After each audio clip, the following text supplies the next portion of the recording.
Radio Bypass, bringing you rock and roll music that deserves to be heard. Discover new bands. Here's some old favorites on Radio Bypass. Hey, rockers. Welcome to another fine chat on Radio Bypass.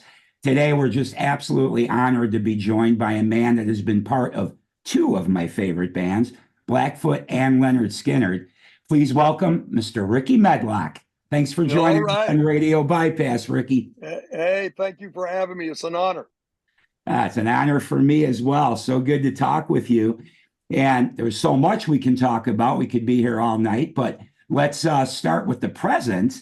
I think this is really cool what's kind of got you out talking to people right now. In January, you released a new single with the Rickey Medlocke Band, Never Run Out of Road. First of all, terrific song. Love it. Thank you. Thank you. Regardless of what its purpose is. But I'm even more excited about it, I guess, because you're trying to raise awareness of something that I was telling you before we started. I only even just became aware of only in the last couple of years. This whole movement for Indigenous women, that I didn't even know there was this big missing and murdered issue in that community until recently. So I think it's great that you're trying to shine a light on that. So tell us, how'd you get involved?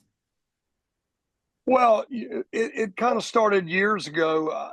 I like to be involved in, I like to keep abreast of Native issues because I am part Native, over half Native, and probably around 2/3 Native American. And so, I like to keep abreast of everything that's kind of like going on within the Native communities and listening to what's going on. So this whole missing and murdered Indigenous women thing actually has been going on for decades and decades and decades. Probably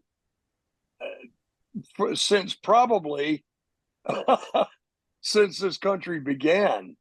Wow. But there's been thousands upon thousands of cases that's been reported, and of course nothing ever happened with it.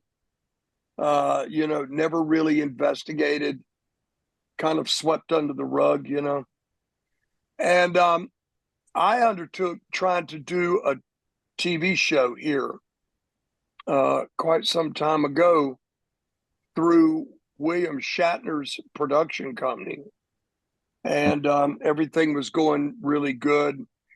But truth of the matter is, no network really wanted to touch it. It's one of those issues with, like anything else, they don't want to. They don't even want to explore it. They don't even want to report on it. Nothing. Why do you think that is? You know what? I don't want to sound. I don't want this to sound, one-sided or anything like that. But natives. It's always been. Natives have been probably the least talked about, the least reported on,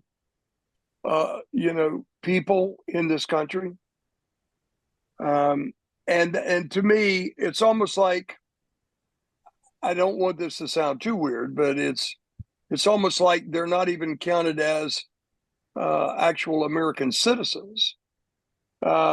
They put them, as we all know, natives were put on reservations, many over a century ago, right, and a century and a half, almost 2 centuries ago, and they were put there to keep an eye on them, I guess. I guess we should all say, and I'm not really sure that, for me, I'm not sure that was really the way to really, to handle that. But it did. And then, next thing you know, people are going, well, They started casinos, and they're able to take care of themselves, and they're able to do this, and they're making their own money. So what should we care? But if you really look at this, the native communities make up less than 10% of the United States population. And out of that 10%, 40% of your indigenous women, girls, older women, middle-aged women, young, 40% are missing. And that's that's an incredibly large portion, of the community. Sure is. Is it human trafficking, sex trafficking? Of course, they count it as the human trafficking, the sex trafficking, whatever. And you know what? I tried to bring what my biggest thing is with this new song. I wanted to bring some kind of an awareness. Ever how small, ever how big, whatever.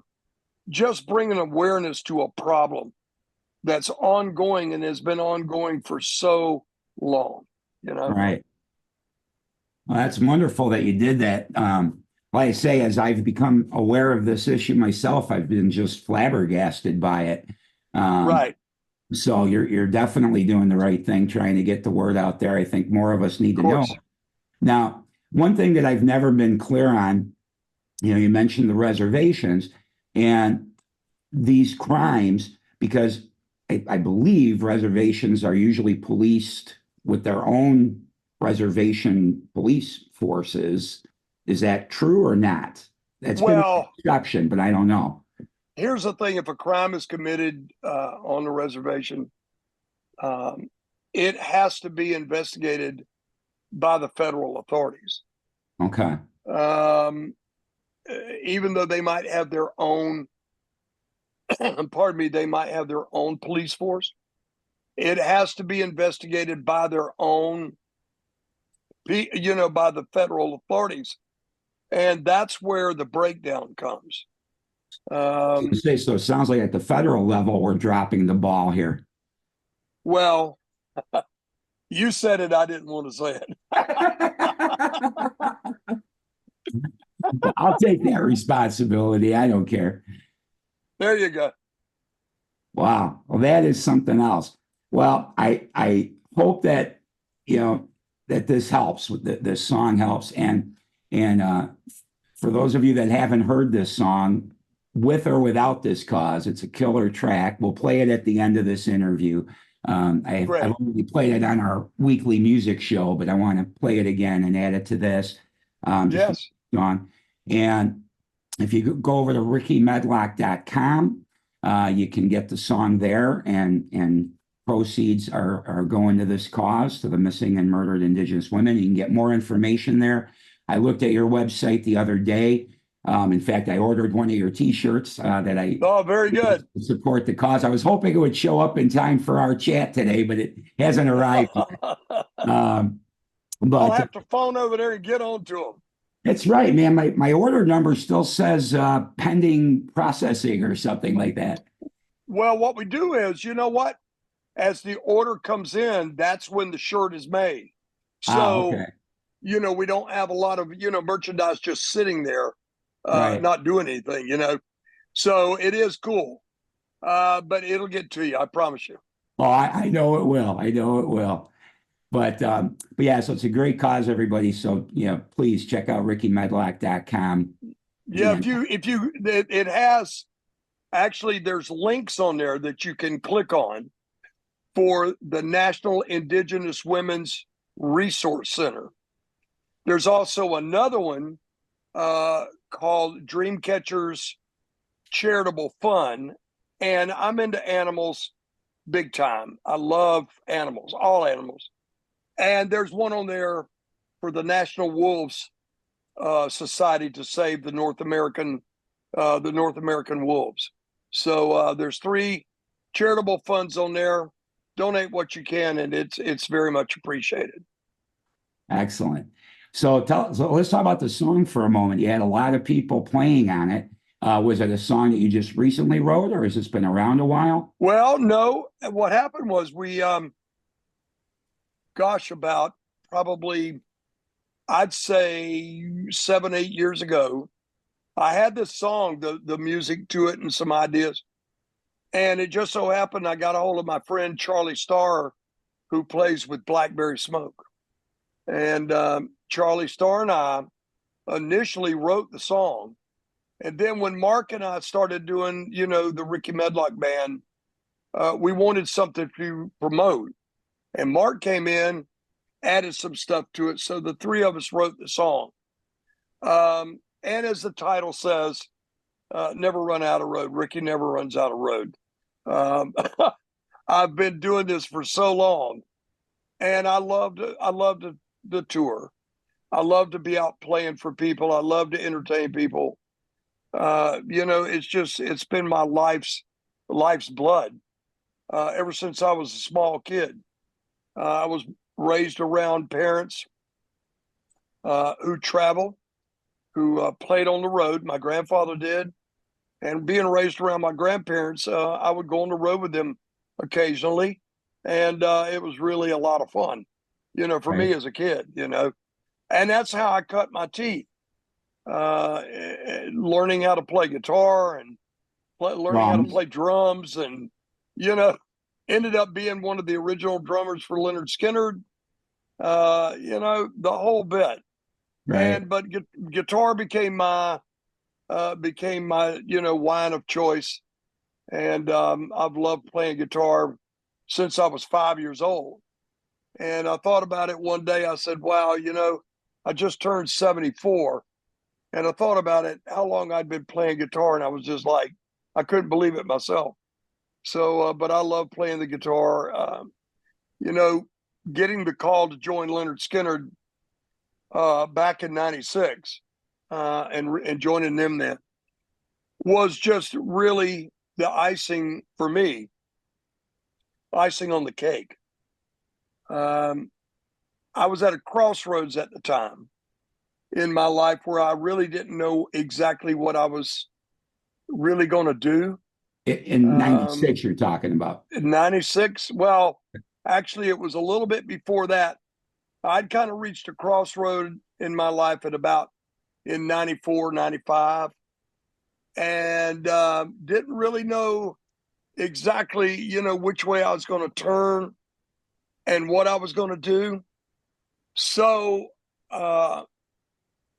around the end of 1995, I got a call from Ronnie Van Zant's widow, Judy, and she was inviting me to Freebird the movie premiere. Mm-hmm. And she said there's going to be an all-star jam the night before, and we'd like for you to come take part in this. Pardon me. And so I went up to Atlanta, and it all took place at the Fox Theater. Well, it all culminated by the guys being able to see me. And I went out and jammed with the guys on the All-Star Jam, and, did a song right by myself in front of the people at the Fox Theater that went down incredible. And I walked out on stage and played a highway song right by myself on acoustic guitar and sang it, That's cool. And their manager at the time told my manager, said, Gary has been talking about getting Rickey back in the band for quite some time. And he goes, but the timing was never right. And he goes, I think the time is just about come right now. And a few months later, I get a phone call. And if you remember the old phones, man, that had the tape recorders on the phone. Of course. And I had a message that said, hey, brother Rickey, it's Gary Rossington. I want you to learn I Ain't the One, That Smell, Saturday Night Special, and Freebird, the way Alan played them. And he goes, I'm going to come down to Florida, to Fort Myers, and I'm going to audition you And if you pass the audition, I'll put you back in the band, give you $1.50 and a Snickers bar.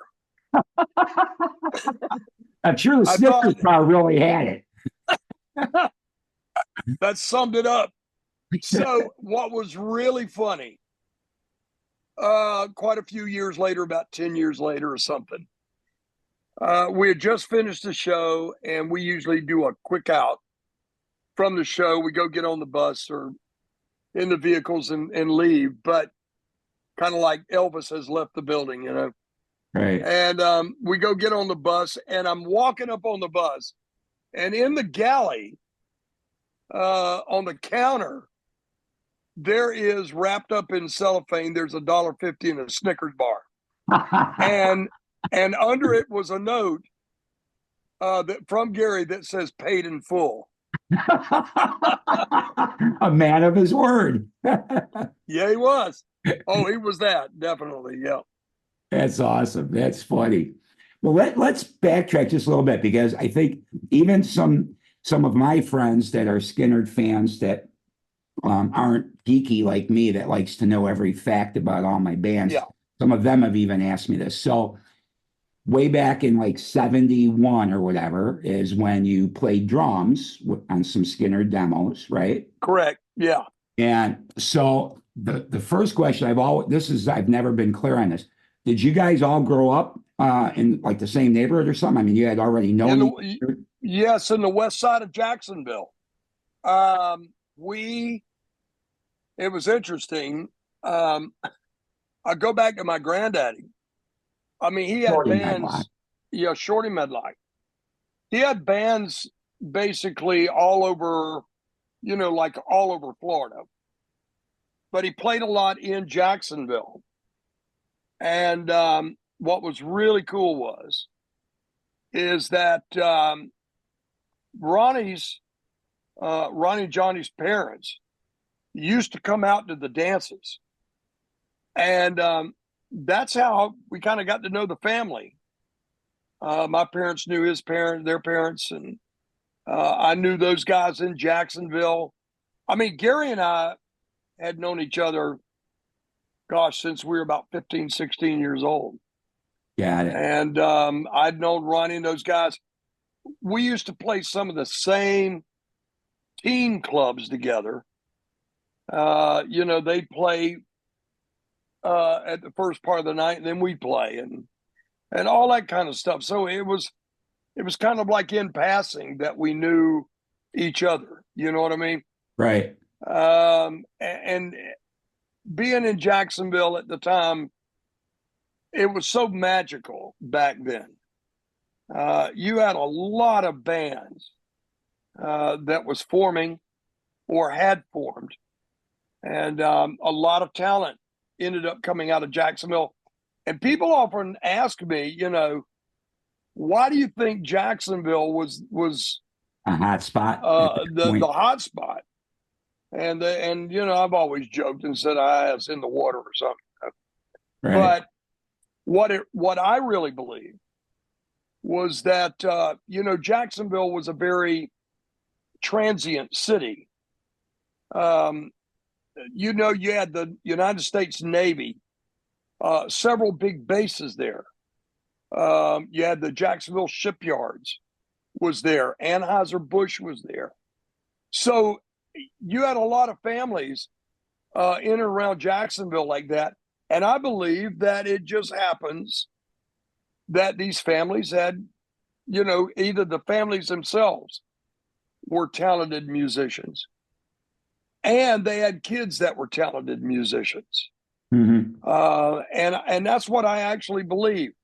You know, early back, before even the Allman Brothers, you know, got together, you had a group called The Second Coming, which part of The Second Coming came out of that and helped form the Allman Brothers.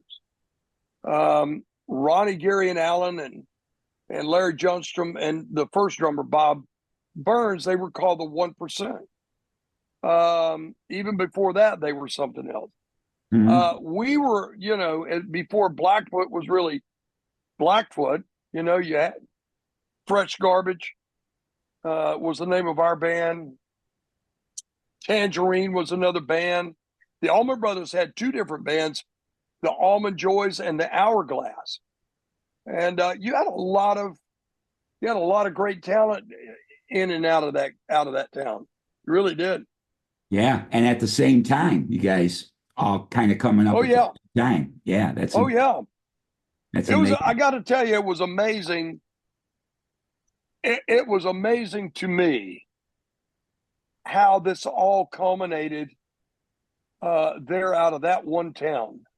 It is. And then what's really interesting, boy, as soon as the Allman Brothers or Skynyrd took off, oh my gosh, every record label in this country, sent people down there scouting out bands. I bet. And I mean, man, it was like it was like unbelievable, But Is I that how guess, Blackfoot ended up oh getting yeah, the record well, deal? Because during here, that flurry of activity? no, here's the interesting part. Blackfoot, Skynyrd, and Tom Petty's group Mudcrutch. Mm-hmm. We were all around that area. What's really interesting to me is Skynyrd stayed in Jacksonville. Tom Petty took his band and they moved to California. We went to New York. And it's like we all went different directions. All the record deals that we really ended up signing, as far as Blackfoot did, was out of New York City. Okay. We, had the representatives from the record companies came out to see us there, and that's how we got signed. So it was pretty interesting. It really was. That is interesting. Yeah, and Blackfoot, I believe, I could be wrong though. You tell me. So I didn't hear of Blackfoot until the Strikes album. So I missed the first couple, that came out prior to Strikes. In my education of who you are began with the Strikes record. Correct. Was it that album, or would it have been the one before? You ended up recording a record in Michigan, right? No. Here's what happened. Here's what happened. With my association with Lynyrd Skynyrd, cutting what is now known as Lynyrd Skynyrd's first and last album, and also the Muscle Shoals collection, my association helped put two albums in front of people called No Reservations and Flying High. And they were both recorded in Muscle Shoals, 75 and 76. And it wasn't until we actually, we're still in New Jersey, New York, New Jersey area, that we had the people from Atlantic come out 2.5 years after that second record came out. They came out and saw us at a club in New Jersey and signed us right on the spot. I mean, it was like, boom, there it is. Well, what's really cool, next thing you know, they put the Strikes album out, and boom, we had two incredible hits off of that, did platinum on it. Right. And the rest is history. We were off and running. What took off first, Train, and then Highway Song, or was it the other way around? It was the other way around. Highway Song really took off. And then the next thing you know, it booted radio stations into playing Train because people were buying the record massively. And all of a sudden, people were listening to the album, and Train emerged, just bubbled up. And there it was, It had to make your grandfather proud, too, being part of that. Oh, yeah. He used to go on the road with us and play live with us, and I would introduce him as the world's oldest rock star. Right. That's awesome. I think I can't remember when I saw Blackfoot, but because I lose track. I've seen so many concerts, but I know you came through Chicago. I grew up in Chicago, and I know you came through Chicago opening for someone.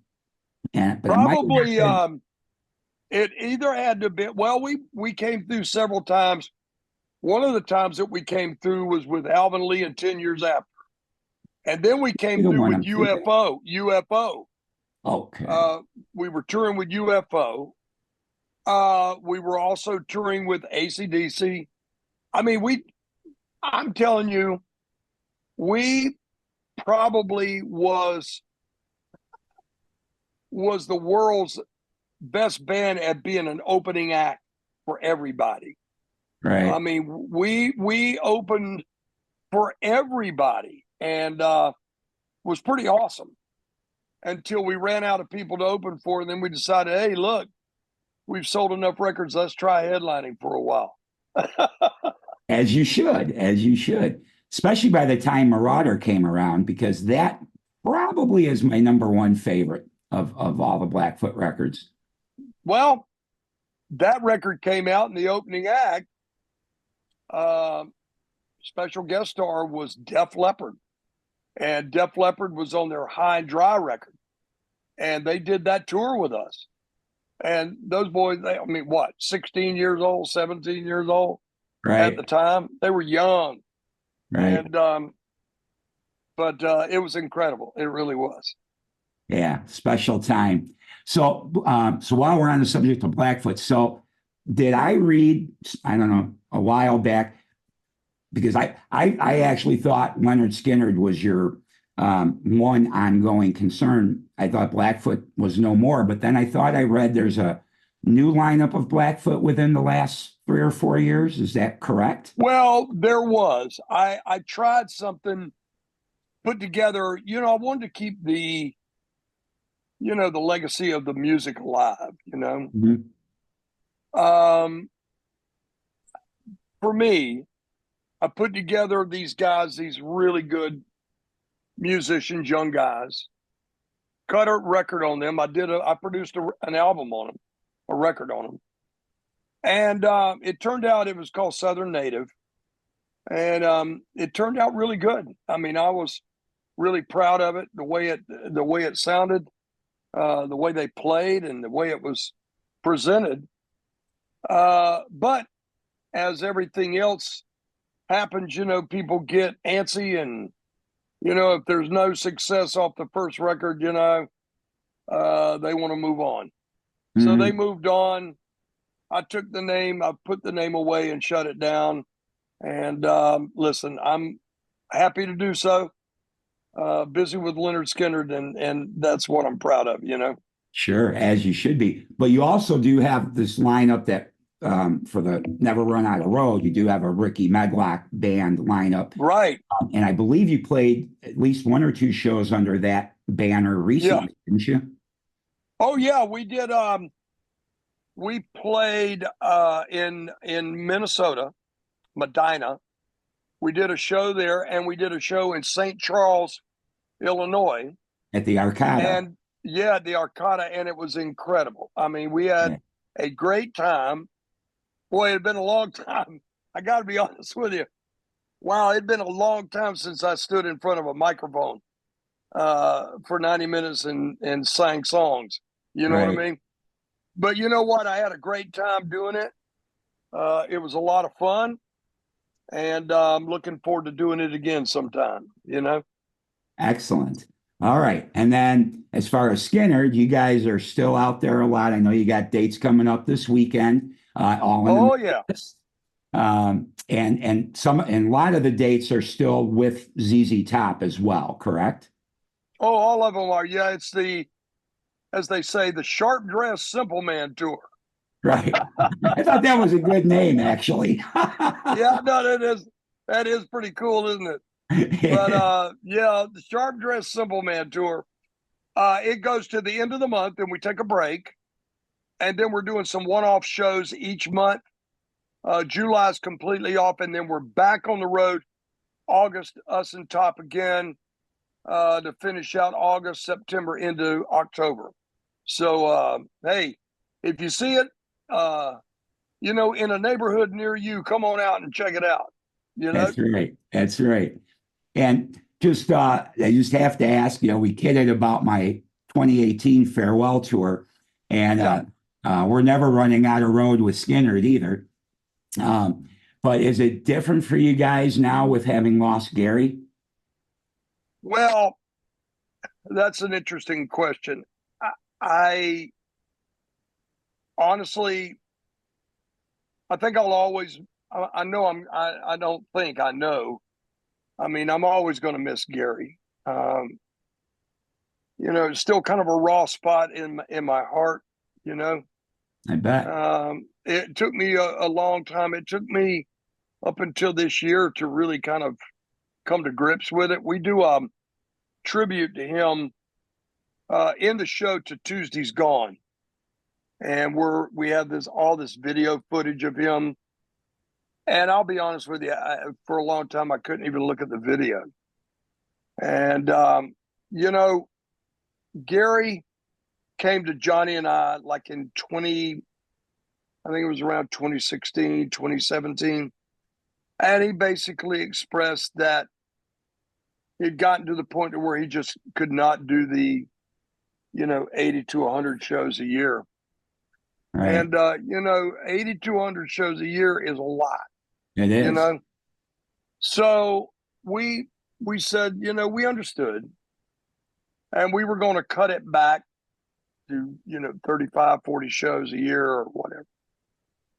And to give Gary and even Johnny and some of the guys in the band, they got big families, and give them a chance, to spend time with families, Sure. Well, Gary came to us and said, hey, what if we just cut it back? I just can't do it like this anymore. And we said, fine.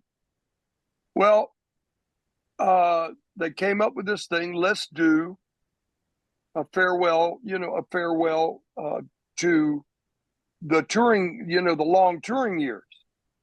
And that's what it was all about. It wasn't that we were going to totally hang it up and quit. Mm-hmm. So it's not being out 9 months a year or something. Right. Yeah. So we set about doing the tour, and then COVID hit. Our final year of doing a lot of shows was going to be 2020. Mm-hmm. Well, COVID hit, and everybody knows what happens after that. Right. It knocked us out of, I think we had, if I'm not mistaken, 65 shows to do in 2020, which would have been the final year of the long touring. And it knocked us out of, we played the first 2 shows, and then we had, 63 left, and those were gone. Mm-hmm. Well, we didn't know what was going to happen. I mean, as like anybody else. And we lay dormant for a year and a half. And finally, everything started opening back up. I remember our very first show was in right between Pensacola, Florida, and Panama City. And it was a big festival. And I'll never forget that. I'll just never forget it, because Johnny walked out and says, how does it feel to have live music again? And Right. the people went crazy. I bet. So, you know what, Gary, after that, we did 2 shows the following month. And bless his heart, man, he was struggling with his heart. And Mm-hmm. So he packed it in, and I got a call from Johnny asking me, did I know anybody that could come in and play Gary's parts like Gary played them? And I said, I only know one guy, and his name is Damon Johnson, because he had done the same thing with Alice Cooper, Right. had done the same thing with Thin Lizzy, any bands that he was in. Pardon me. So called Damon. Damon wasn't busy. And I said, Damon, here it is. And I had known Damon since late 80s, early 90s, when he had Brother Kane. Right. And so he came in, He learned all of Gary's stuff, and man, he's done such a great job. And I can see how excited Yeah. he is to be doing it too. Oh yeah. Oh yeah. I keep tabs I on mean- him. He was a guest on this show a few years ago, and just the nicest guy. So I always Oh, follow yeah. his posts and stuff, and I see he's just having a blast doing it. Oh, he is. I mean, he's right up there, just kicking out the footlights with the rest of us. That's great. That's great. All right. Well, I don't want to keep you too long. So I guess I'll just ask one last question, which Yeah, man. probably I know the answer these days, the way our music business is, but we mentioned off the air, so to speak. I told you how much I loved Last of the Dying Breed. Thought that Yeah, was man. a fantastic album. Thank you. Any chance of maybe one more full album coming out under Lynyrd Skynyrd? Well, Johnny and I have recently discussed it. We've got, oh my God, several dozen unfinished or finished songs or unfinished songs laying around. And there's a great chance that we're going to end up putting out another, especially with Gary being a writer. We have tapes of where you can hear Gary talking and joking around. And, we could probably even include that stuff on the record. That would be sweet. It would be great. So stay tuned. You just might see that come about. All right. Let's hope so. Let's hope so. All right. All right. Well, everybody, we've been talking with Rickey Medlocke again. Yeah, man. Visit RickeyMedlocke.com and get more information. Download Never Run Out of Road, although you're going to hear it here in just a moment. And Rickey, I think it's been so great talking to you. And now we've talked about Blackfoot and Skynyrd too. So I think I'm going to add a Blackfoot song and a Skynyrd song. Oh, you want to pick one? What Blackfoot? Let me write. Well, what Blackfoot song should I play? Let's start with that. Wow. I got so many that I really, love. Play Left Turn on a Red Light. And, with Skynyrd, play Tuesday's Gone. All right. And Tuesday's Gone. Yeah, man. All right. That's what we're going to do. So, everybody, once again, Rickey Medlocke, thank you so much. Stick around now and hear Rickey's latest tune, Never Run Out of Road. Then we'll follow it up with Left Turn on a Red Light from Blackfoot, and then finish it off with some Skynyrd, Tuesday's Gone. And thanks a lot, Rickey. Thank you, my friend. It was an honor to be with you.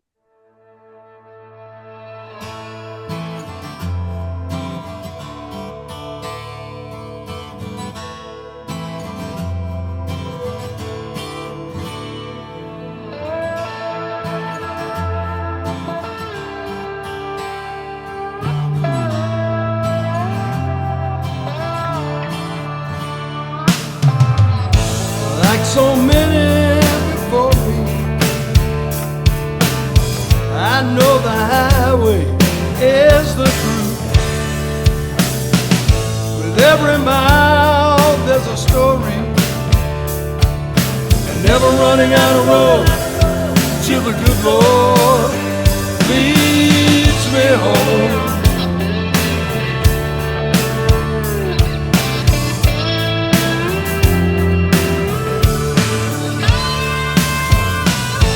Counting lines in all directions, old southern winds carry me,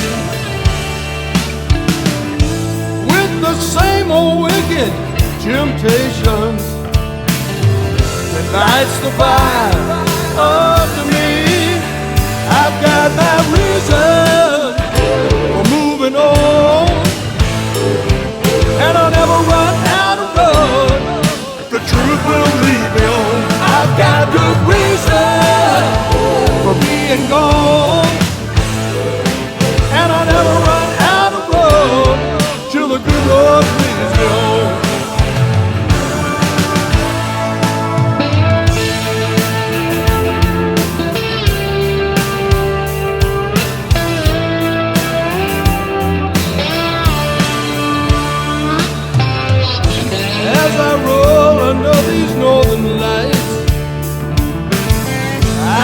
and fall with the moon. Lord, it's always hard with goodbyes. This life of mine's another traveling tune. I've got my reason for moving on, and I'll never run out of road. The truth will lead me on. I've got good reason for being gone, and I'll never run out of road till the good Lord leads me home. Till the good Lord leads me home.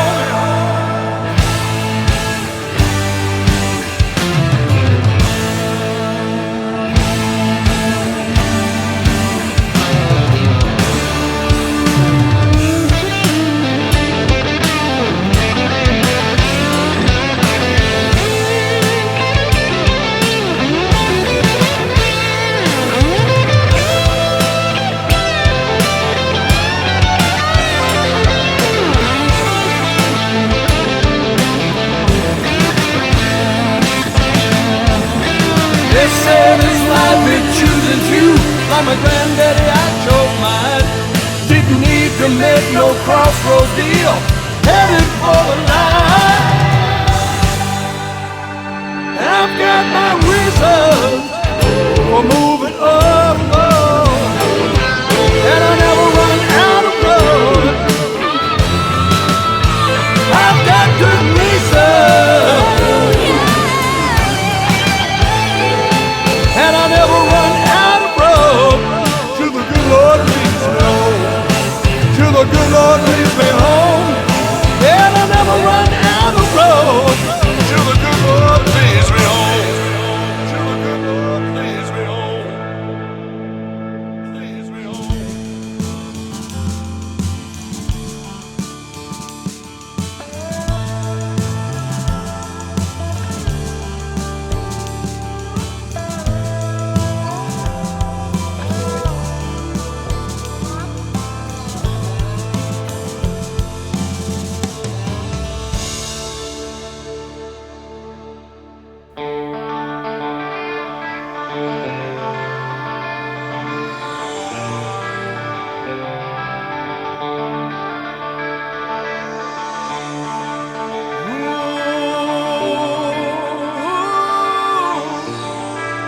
Lord, oh no.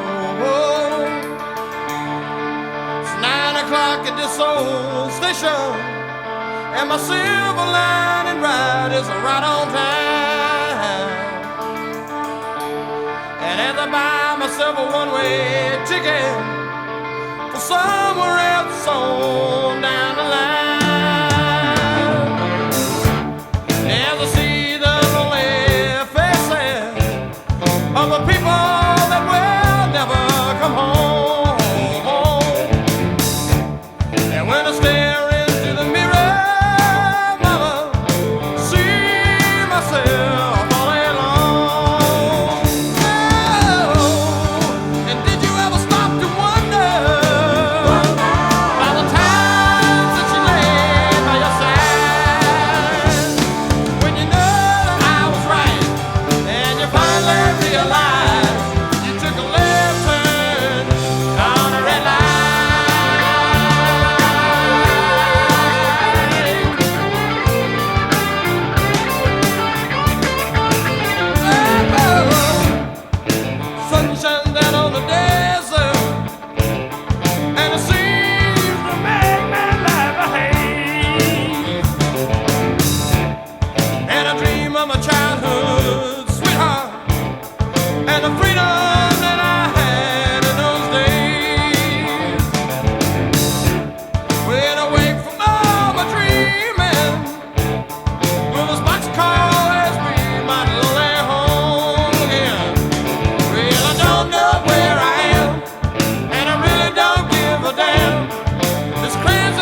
you, please take me far away.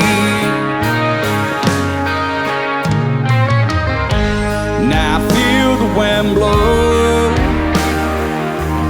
outside my door. Means I'm leaving my woman behind. Sing it loud.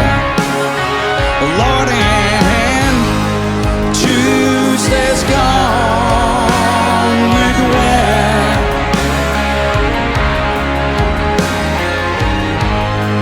My baby's gone with the wind. Gone again. Jacksonville, Florida. Mr. Gary Washington on guitar.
Mr. Keys playing it pretty for Billy Powell up in rock and roll heaven, huh? She gave me the blues. Oh, she gave me the blues. We love you, Jacksonville. I think I said Lynyrd Skynyrd loves your ass, huh? If you believe in angels, sing with ours, huh?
From the great state of Ohio.